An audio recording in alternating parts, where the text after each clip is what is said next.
I don't know what it's like to think this nonsense, but suppose I did. I suppose it would be like being in love. That it would be a wonderful secret that you had, that even if the IRS came for you, or whatever it might be, they couldn't take this away. You'd be happy with it. It would be something to you. It would be real. Does it make them happy? Question answers itself. They can't be happy till everyone else believes it too. Is this a sign of moral security, comrades, or insecurity, would you say? To what length will they go or not go to make sure that everyone else believes it? Because then they feel, perhaps if everyone believed it, I might be right. Any length is the answer to that. Ask any of them, any length. By their deeds you can know them. Any length. This is dangerous stuff, in other words. It's not just foolish or untrue. It's positively dangerous. There's an attractive bit, but it's cynical. When they don't do the argument from design, they do the wager. That's Pascal, as I'm sure some of you know. We can't know if it's true or not. He's right about that. It's the only religious or ontological proposition that does begin from a correct premise, as a matter of fact. We don't know, but look, what if you bet it's true and you win? You might get who knows what. If you bet it's true and it's not true, what if you lost? Fine. This is the origin, as often with theological and theocratic argument, it's the origin of secularism. Let me put it to you generously then, the other way around. Suppose I think it is true. Suppose I do believe there's a divine creator and supervisor. Wouldn't I expect that he would approve of me more if when I was confronted with him I said, well, you didn't seem to provide any very persuasive evidence, and I didn't want to join the toadies and the serfs who just bet on you in the hope of winning the lottery. So shouldn't I expect, if any of your ethics as alleged are true, slightly preferential treatment? I'm already beginning, of course, to cringe and grovel a bit, but you see where I'm going with it. This is my response to Pascal, at any rate. It's better than Bertrand Russell's much more pragmatic response. He was asked, well, what will you do if you were ushered to the pearly gates and he's really there? And instead of saying what I would say, which is, I don't believe in her to begin with, he said, he'd say, oh Lord, I don't think you quite gave us enough evidence. This, I think, would not cut it in the case of either compassionate or uncompassionate God. But if you don't do the argument from design and the self-evident nonsense of that, you have to do the self-evident immorality of the wager. In other words, this is not a reinforcement of ethics at all. It's not. It's an appeal to immorality, or at least amorality, the very most amorality, I would say. It is an appeal to the most abject self-interest, and it doesn't deserve to be called by any other name. Now, I take a different position from all of these, and I'll briefly summarize it. I don't wish it was true. Many people, including many of my atheist friends, say it'd be nice if it was true, but I just don't believe it. There's no evidence for it. Sometimes that position is also called agnostic. We can't know. I say, thank God it isn't true. What if it were true that you were born, lived your entire life, died, and carried on living under a permanent, inescapable, cradle to grave and beyond, round-the-clock surveillance? Who wants this to be true? That's what I want to know. Who wishes this was true? Who desires that to be the case? What could be more hellish? It's the definition of unfreedom. It's the origin of totalitarianism. I've been to North Korea, for example, where you have the right, as a North Korean, to get up in the morning and go to bed at night praising the leader all day. Just like it says in the Bible, endless praise for the Lord, all the time. We only get this at Christmas. And not so bad, well, some of us get it all the time, but there's no escaping. But you can die in North Korea and get out of it that way. If you're very brave and very lucky, you can defect from North Korea. But if you are a believing Christian or Jew or Muslim, you can't. You want it to go on. You want it never to stop, the chance to abase yourself at the feet of someone who only, it seems to me in a fit of absence of mind, created you at all. What kind of horror is this? So the only argument that I think one is left with, the only argument a self-respecting person can actually give his endorsement to, is that of anti-theism, or one might say mesotheism, as opposed to the celestial Pyongyang that's offered us even by the most gentle of our shepherds, or would-be shepherds.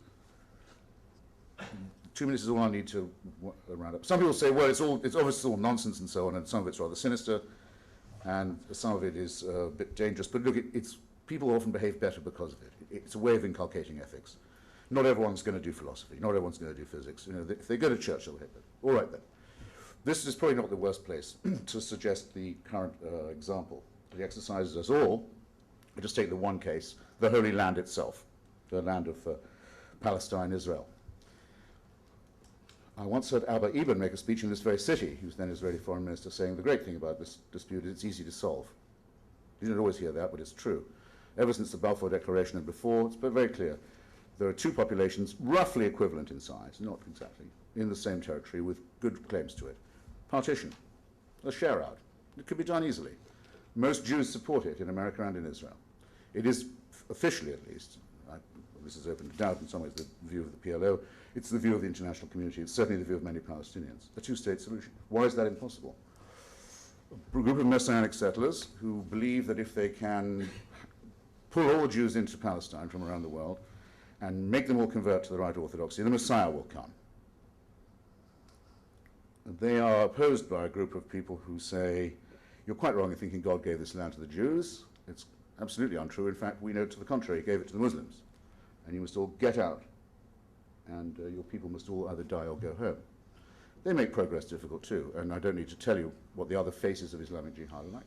And then this country, a naturally compromising group of fundamentalist Christians who say, let us prevent the Israelis from making the compromise they want, because if Armageddon comes, then the Messiah, our Messiah, will come, and he'll convert the Jews and murder all those who don't convert and all others who won't convert either. And that's the ideal solution. These three monotheisms have made life unbearable, unlivable in this small territory that they claim as holy. This must be the most prayed over, the most religious territory in our history. See what religion has done to that. And they're quite willing to have the life destroyed of everyone in this room on this proposition, any one of the three or in combination. Not only willing to do it, but eager to do so. I submit to you, ladies and gentlemen, with a record like this, we have to begin using our brains a bit more. And we have to conclude, I think we are left with no other conclusion, that human emancipation, the story of human freedom, the story of our becoming upright and thoughtful and courageous begins where religion leaves off. And the sooner we outgrow it, the better. And the more we organize to defeat it, the healthier we shall be. So I invite you to join me in this struggle, which I promise you will last the rest of your lives, but will be worthwhile. Thank you.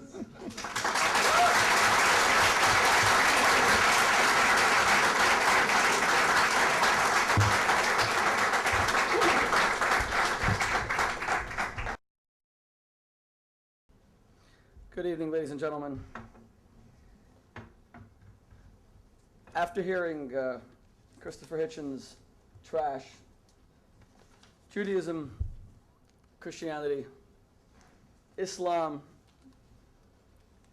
and Mother Teresa, I must confess, first and foremost, that he is an equal opportunity offender, and that I look forward to his next book, which surely must be titled Buddha, You Big Fat Bastard. Or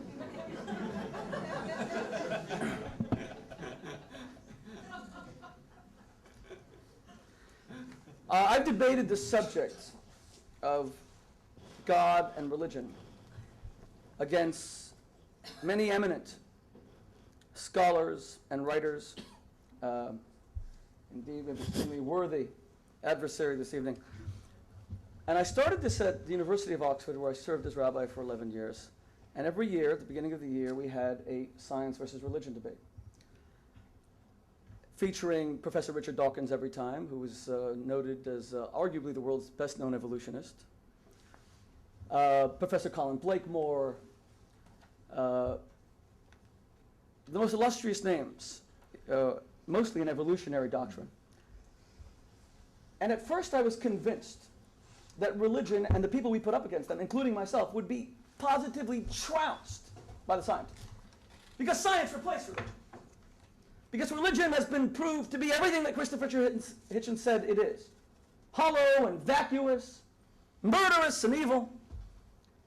And I was astonished at the paucity and parvity of the arguments that I heard from the world's leading scientists. So much so that towards the end, the debates weren't even a contest. Every single time at Oxford University, the religious scientists, or if it was myself and the group of rabbis debating them, we won. And I'm going to tell you why. It wasn't because we were debating well. And by the way, I wrote a book called Moses of Oxford, and the chronicle of some of the debates are here. It's because you can't defend atheism. You can't defend nothing.